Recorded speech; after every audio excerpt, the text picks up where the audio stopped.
ಸಾಲಿನ ಕೋಲಾರ ಜಿಲ್ಲಾ ಮಟ್ಟದ ರಾಜ್ಯ ಸರ್ಕಾರಿ ನೌಕರರ ವತಿಯಿಂದ ಕ್ರೀಡಾಕೂಟ ಹಾಗೂ ಸಾಂಸ್ಕೃತಿಕ ಸ್ಪರ್ಧೆಗಳ ಕಾರ್ಯಕ್ರಮಕ್ಕೆ ಆಗಮಿಸಿರುವಂತಹ ಕೋಲಾರ ಜಿಲ್ಲೆಯ ಎಲ್ಲ ನನ್ನ ಅಧಿಕಾರಿ ಸರ್ಕಾರಿ ನೌಕರ ಬಂಧು ಮಿತ್ರರೇ, ಕಾರ್ಯಕ್ರಮದ ಅಧ್ಯಕ್ಷತೆಯನ್ನು ವಹಿಸಿರುವಂತಹ ಕೋಲಾರ ತಾಲೂಕಿನ ಜನಪ್ರಿಯ ಶಾಸಕ ಸಹೋದರ ಕೊತ್ತೂರು ಡಾಕ್ಟರ್ ಜಿ ಮಂಜುನಾಥ್ ರವರ, ಕೋಲಾರ ಜಿಲ್ಲೆಯ ಲೋಕಸಭಾ ಸದಸ್ಯರಾದ ಮಲ್ಲೇಶ್ ರವರ, ಹೇಳ್ಬಿಡ್ಲ ನಂಜಗೌಡಣ್ಣವರ, ಅನಿಲ್ ರವರ, ನಮ್ಮ DC ಅವರ, ADC ಅವರ, AC ರವರ ಹಾಗೂ ಮುಖ್ಯವಾಗಿ ಸರ್ಕಾರಿ ನೌಕರರ ಸಂಘದ ಅಧ್ಯಕ್ಷರ ಪದಾಧಿಕಾರಿಗಳ ಎಲ್ಲ ನನ್ನ ಪ್ರೀತಿಯ ಸಹೋದರ ಸಹೋದರಿಯರೇ, ಒಂದನೇದಾಗಿ ಬಹಳಷ್ಟು ಕಾರ್ಯಕ್ರಮ ಇದ್ದಿದ್ರಿಂದ ಈ ಕಾರ್ಯಕ್ರಮಕ್ಕೆ ಸ್ವಲ್ಪ ತಡವಾಗಿ, ಸ್ವಲ್ಪ ಅಲ್ಲ ಬಹಳ ತಡವಾಗಿ ಬಂದಿದ್ದೀವಿ, ಕ್ಷಮೆ ಇರಲಿ. ಯಾಕಂದ್ರೆ ಮುಖ್ಯವಾದ ಕಾರ್ಯಕ್ರಮ ನಿಮಗೆ ಆಟ ಆಡ್ಸೋದು, ಬಹಳಷ್ಟು ಬಿಸಿಲಿದೆ. ಸೊ ಆಂಬ್ಯುಲೆನ್ಸ್ ಇಲ್ಲ ಅಂತ ನಾನು ಪಕ್ಕದಲ್ಲಿ ಹೇಳ್ತಾ ಇದ್ದೆ, ನಾನು ಹೇಳಿದ 10 ಸೆಕೆಂಡ್ಗೆ ಒಂದು ಆಂಬ್ಯುಲೆನ್ಸ್ ಬೇರೆ ತರಿಸ್ಬಿಟ್ಟಿದ್ದಾರೆ. ಯಾಕೆಂದ್ರೆ ಸರ್ಕಾರಿ ನೌಕರರು, ರಾಜಕಾರಣಿಗಳು, ನಾವೆಲ್ಲರೂ ನೀವೆಲ್ಲ ಒಂಥರ ಜಾಯಿಂಟ್ ಡೆವಲಪ್ಮೆಂಟ್ ಇದ್ದಂಗೆ, ಒಂಥರ ಸಂಸಾರ ನಡೆಸ್ದಂಗೆ. ನಾವೇನು ಆರ್ಡರ್ ಮಾಡ್ತೀವೋ ಅದನ್ನ ನೀವು ನಿಮ್ಮ ಕರ್ತವ್ಯ ಅಂತ ತಿಳ್ಕೊಳ್ಳೋದ್ರ ಜೊತೆಯಲ್ಲಿ ಮಾನವೀಯತೆ ದೃಷ್ಟಿಯಿಂದ ನೀವು ಸಾರ್ವಜನಿಕರಿಗೆ ಸಹಾಯ ಮಾಡ್ತಾ ಇದ್ದೀರಿ. ಇದು ನಮಗೂ ನಿಮ್ಗೆಲ್ಲರಿಗೂ ಬಹಳಷ್ಟು ಹೆಮ್ಮೆ ಪಡುವಂತ ವಿಚಾರ. ಈಗ ಮಂಜು ಹೇಳ್ತಾ ಇದ್ವಿ, ತಮಿಳುನಾಡು, ಆಂಧ್ರ ಪ್ರದೇಶ ಅಲ್ಲಿ ಇಲ್ಲೆಲ್ಲ ಬರೀ ADC ಅವರ ಸ್ಟೇಜು ಶೇರ್ ಮಾಡೋದು only ministers, MLA, MLC and MP.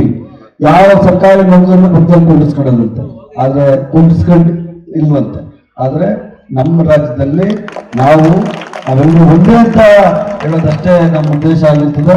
ಮುಂದಿನ ದಿವಸಗಳಲ್ಲಿ ಮಾತಾಡ್ಲಿಕ್ಕೆ ಬಹಳ ಇದೆ, ಬಹಳಷ್ಟು ಬಿಸಿಲಿದೆ.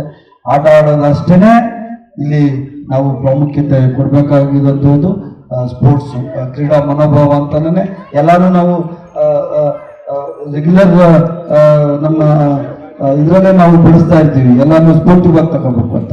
ಅಂದ್ರೆ ಗೆದ್ದವರು ಒಂದೇ, ಸೋತವರು ಒಂದೇ. ಗೆದ್ರೆ ಬೀಗ್ಬೇಕಾಗಿಲ್ಲ, ಸೋತವನು ಕೂಗ್ಬೇಕಾಗಿಲ್ಲ. ಸ್ಪೋರ್ಟ್ಸ್ ಅಲ್ಲೂ ಸಹ ಅದೇನೆ, ಮತ್ತೆ ನಿಜ ಜೀವನದಲ್ಲೂ ಸಹ ಅದೇನೆ. ನಮ್ಮ ಜೀವನದಲ್ಲಿ ಇಂತಹ ಒಂದು ಒಳ್ಳೆಯ ಮಾತುಗಳನ್ನು ನಾವು ಅಳವಡಿಸ್ಕೋಬೇಕು ಅಂತ ನಾನು ಈ ಸಂದರ್ಭದಲ್ಲಿ ಹೇಳಿ ನಿಮ್ಗೆಲ್ರಿಗೂ ಒಳ್ಳೇದಾಗ್ಲಿ. ಜೊತೆ ಎಪ್ಪರು ಹೇಳ್ತಾ ಇಲ್ಲ, ಅದರಿಂದ ಆರೋಗ್ಯ ಭಾಗ್ಯ, ಆರೋಗ್ಯವೇ ಭಾಗ್ಯ. ಇದನ್ನ ಮನಸ್ಸಲ್ಲಿ ಇಟ್ಕೊಂಡು ಕೆಲಸ ಮಾಡ್ಬೇಕು. ನಿಮ್ಗೂ ಬಹಳಷ್ಟು ಜವಾಬ್ದಾರಿಗಳಿರ್ತವೆ, ಟೆನ್ಷನ್ಸ್ ಇರ್ತವೆ. ರಾಜಕಾರಣಿಗಳಿಗೂ ಇನ್ನೂ ಜಾಸ್ತಿ ಟೆನ್ಷನ್ಸ್ ಇರ್ತವೆ, ಇನ್ನೂ ಬಹಳಷ್ಟು ಜವಾಬ್ದಾರಿಗಳಿರ್ತದೆ. ರಾಜಕಾರಣಿಗಳು ಯಾರೇ ಆಗ್ಲಿ, ನಿಮ್ಗೆ ಏನಾದ್ರೂ ಸ್ವಲ್ಪ ಜೊದರ್ಸಿ ಜೋರಾಗಿ ಮಾತಾಡಿದ್ರು ಅದು ನಿಮ್ಮ ವೈಯಕ್ತಿಕ, ನಮ್ಮ ವೈಯಕ್ತಿಕ ಆಗ್ತಕ್ಕಂಥ. ಅದು ಈ ಕ್ಷೇತ್ರದ ಜನಗಳಿಗೆ, ಈ ನಾಡಿನ ಪ್ರತಿಯೊಬ್ಬ ಪ್ರಜೆಗೆ ನಾವು ಸ್ವಲ್ಪ ಸಹಾಯ ಮಾಡ್ತೀವಿ ಅಂತ ತಿಳ್ಕೊಬೇಕು. ಹಾಗೆ ಮಾಡಿದ್ರೆ ದೇವ್ರು ಸಹ ನೋಡ್ತಾ ಇರ್ತಾರೆ. ಬೇರೆಯವ್ರು ಏನಾದ್ರು ಹೇಳ್ಕೊಂಡ್ಲಿ, ನಿಮ್ ಬಗ್ಗೆ ಏನಾದ್ರು ಕೆಟ್ಟ ಮಾತಾಡ್ಕೊಂಡ್ಲಿ, ರಾಜಕಾರಣಿ ಬಗ್ಗೆ ಏನಾದ್ರು ಕೆಟ್ಟ ಮಾತಾಡ್ಕೊಂಡ್ಲಿ, ಯಾರು ತಲೆ ಕೆಡಿಸ್ಕೋಬೇಕಾದ ಅವಶ್ಯಕತೆ ಇಲ್ಲ. ನಮ್ಮ ಕರ್ತವ್ಯಗಳನ್ನು ನಾವು ಸರಿಯಾಗಿ ನಿರ್ವಹಣೆ ಮಾಡಿದಾಗ ದೇವರ ಆಶೀರ್ವಾದ ಯಾವಾಗಲೂ ಅದೇ ನಿಮ್ ಇರ್ತದೆ. ನಿಮ್ಮ ಮೇಲೆ ಸಹ ದೇವರ ಆಶೀರ್ವಾದ ಇರಲಿ, ನಿಮ್ಗೆ ಒಳ್ಳೆ ಆರೋಗ್ಯ ಸಿಗ್ಲಿ. ನಿಮ್ಗೆ ಆರೋಗ್ಯ ಇದ್ದಾಗ ಮಾತ್ರ ಜನಗಳ ಸೇವೆಗಳನ್ನು ಮಾಡಲಿಕ್ಕೆ ಸಾಧ್ಯ ಆಗ್ತದೆ ಅಂತ ನಾನು ಹೇಳಲಿಕ್ಕೆ ಬಯಸ್ತೀನಿ. Health is wealth. ಎಲ್ಲಿ ಆರೋಗ್ಯ ಇರ್ತದೆ ಅಲ್ಲಿ ಎಲ್ಲಾ ಭಾಗ್ಯಗಳು ಇರುವಂಥದ್ದು.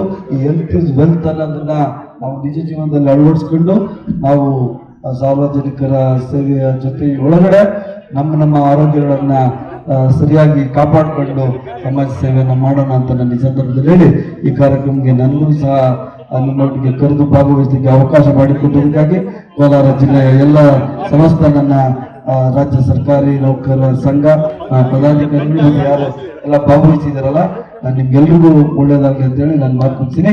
ಜೈ ಹಿಂದ್, ಜೈ ಕರ್ನಾಟಕ.